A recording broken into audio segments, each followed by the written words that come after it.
दोस्तों हाल ही में प्रधानमंत्री नरेंद्र मोदी द्वारा इंडिया में 5G को लॉन्च किया गया है। दोस्तों क्या आप जानते हैं कि 5G आने से डाउनलोडिंग स्पीड कितनी तेज हो जाएगी? चलिए आपको एक एग्जांपल के थ्रू बताता हूँ। मान लीजिए कोई मूवी आप डाउनलोड कर रहे हैं और जो 4G के नेटवर्क से आपको 6 मिनट डाउनलोड करने में अगर लगते होंगे तो आप 5G के नेटवर्क से उसे कुछ सेकेंड में डाउनलोड कर लेंगे। जी हाँ दोस्तों, इस वीडियो में हम लोग 4G और 5G से जुड़े 10 बड़े अंतर की बात करेंगे और लास्ट में मैं इसमें आपको ये भी बताऊंगा कि क्या 5G आने से 4G बंद हो जाएगा और 5G का रिचार्ज कितना महंगा होगा, इसके बारे में हम लोग डिस्कस करेंगे। तो हेलो दोस्तों, this is Akash Kumar and without wasting any time let's begin. 4G जिसका फुल फॉर्म है फोर्थ जनरेशन यानी चौथी पीढ़ी का नेटवर्क।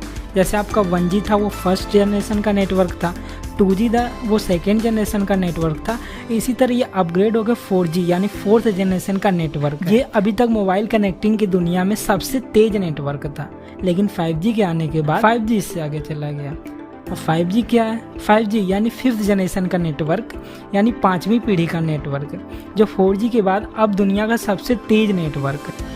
जहाँ 4G आपका 20 मेगाहर्ट्ज चैनल पर काम करता था, वहीं 5G आपका 100 मेगाहर्ट्ज से लेके 800 मेगाहर्ट्ज चैनल पे काम करेगा, यानी सुपर हाई फ्रिक्वेंसी पर काम करेगा। स्मार्टफोन में 5G की स्पीड पर इंटरनेट चल सके, इसके लिए Qualcomm, MediaTek, Helio and bionic जैसे टेक कंपनियों ने अपने प्रोसेसर पहले ही लॉन्च कर दिए। 4G और 5G में जो सबसे बड़ा डिफरेंस है दोस्तों वो स्पीड का है। जहाँ 4G की आपको स्पीड मिलती तो 100 MB/s की स्पीड मिलती थी, वही 5G में आपको जो स्पीड मिलेगी वो 10 GB/s यानी 4G से 100 टाइम ज़्यादा मिलेगी। अब आप कहेंगे कि इंडिया में कभी हमने 17 से 20 MB की स्पीड देखी ही नहीं है, तो ठीक है 17 से 20 MB की स्पीड आपने देखी। अगर मान लीजिए 5G आपको 200 MB/s की भी स्पीड अगर दे देता है तो भी बहुत अच्छा है। दोस्तों पूरी दुनिया में सबसे ज़्यादा स्मार्टफोन यूजर की लिस्ट अगर आप देखेंगे तो भारत उसमें दूसरे नंबर पर आएगा और हर साल स्मार्टफोन यूजर की संख्या तेज़ी से बढ़ रही है।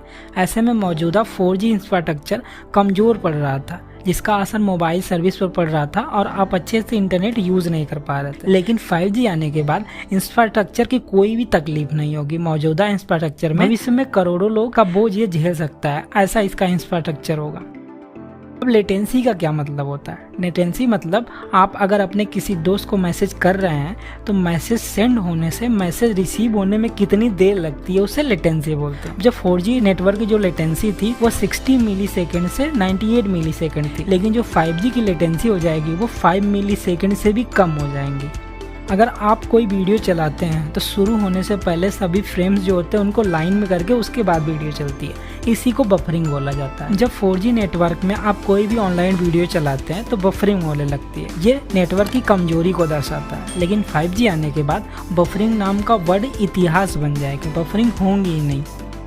इंटरनेट पर जब कोई भी चीज़ आप सर्च करते हैं तो कीवर्ड डालने के बाद इंटर करते हैं तो कुछ टाइम लगता है पेज खुलने में, जिसे लोडिंग बोला जाता है। जब 4G में आप कोई भी चीज़ अगर सर्च करते थे तो लोडिंग में जो समय लगता था वो 20 मिलीसेकंड का लगता था, लेकिन 5G में जो लोडिंग समय है वो 2 मिलीसेकंड से भी कम हो जाएगा दोस्तों। यानी कोई भी चीज़ आपको सर्च करनी है तो कीवर्ड डालते ही आपका जो पेज होगा वो आपके सामने खुल जाएगा। ऑनलाइन गेमिंग, PUBG या फ्री फायर आपने तो खेला ही होगा, अगर खेला नहीं हो तो सुना ही होगा। कई बार ऐसा भी होता है कि आपने फायर का बटन दबाया लेकिन गेम में फायर थोड़ी देर बाद हुआ, यानी बटन दबाने से रिस्पांस मिलने के बीच कुछ समय लगता है। यही जो होता है वो गेम लैगिंग होती है। लेकिन 5G आने के बाद ये जो टाइम है ये घटकर माइक्रो सेकेंड में चला जाएगा, यानी ना के बराबर। कभी हम लोगों ने विजुअलाइज भी नहीं किया होगा कि क्लाउड गेमिंग जैसा शब्द भी हमारी डिक्शनरी में एग्जिस्ट करता है। यूट्यूब से लेकर नेटफ्लिक्स और अमेजन प्राइम की मिर्जापुर वेब सीरीज में सब हम इंटरनेट के जरिए ऑनलाइन देखते हैं। लेकिन जरा सोचिए, फिल्मों की तरह गेम्स को भी अगर ऑनलाइन स्ट्रीमिंग खेला जाए तो कैसा होगा? 5G आने के बाद ये चीज़ें पॉसिबल हो जाएंगी। 5G आने के बाद क्लाउड गेमिंग स्टार्ट हो जाएगा और आप जैसे मूवीज देखते हैं, जैसे वेब सीरीज देखते हैं, वैसे आप इंडिया में बैठ के कहीं भी ऑनलाइन स्ट्रीमिंग से गेम खेल सकते हैं। और आपको गेम खेलने के लिए ना कोई कंप्यूटर, ना कोई गेमिंग ऐप लेना पड़ेगा और ना ही कोई महंगे ब्राउजर आपको परचेज करना पड़ेगा। And last and most important point, क्या 5G आने के बाद 4G बंद हो जाएगा? और रिचार्ज कितना महंगा होगा। तो दोस्तों आपको बता दें कि रिलायंस जियो ने टारगेट रखा है कि दिसंबर 2023 तक देश के हर जगह पे 5G नेटवर्क अवेलेबल होगा। शुरुआत में कुछ टाइम लगेगा, शुरुआत में कुछ शहरों में ही 5G लाया जाएगा, लेकिन अगले 2 सालों तक 5G पूरे इंडिया के हर एक शहर में आ जाएगा। तो अगले 2 साल तक तो आपका 4G नहीं बंद होगा, लेकिन उसके बाद कंपनी पर डिपेंड करेगा। और रिचार्ज की बात कर लें तो अभी रिचार्ज के बारे में कोई स्पेसिफिक इन्फॉर्मेशन किसी कंपनी ने अभी दी नहीं है, लेकिन कंपनी ने ये बोला है कि जो रिचार्ज है 5G का वो 4G के बराबर ही होगा, ज़्यादा डिफरेंस पे नहीं होगा। लेकिन आप सोच सकते हैं कि 5G जब इतनी स्पीड दे रहा है तो रिचार्ज भी महंगा ही होगा। तो दोस्तों ये रही जानकारी आपकी 5G एंड 4G के बारे में। उम्मीद है आपको वीडियो अच्छा लगा होगा। वीडियो अच्छा लगा तो लाइक करें, शेयर करें एंड ऐसे ही और भी नॉलेजेबल वीडियोज़ के लिए चैनल को सब्सक्राइब करें। जय हिंद दोस्तों, मिलते हैं अगले वीडियो में।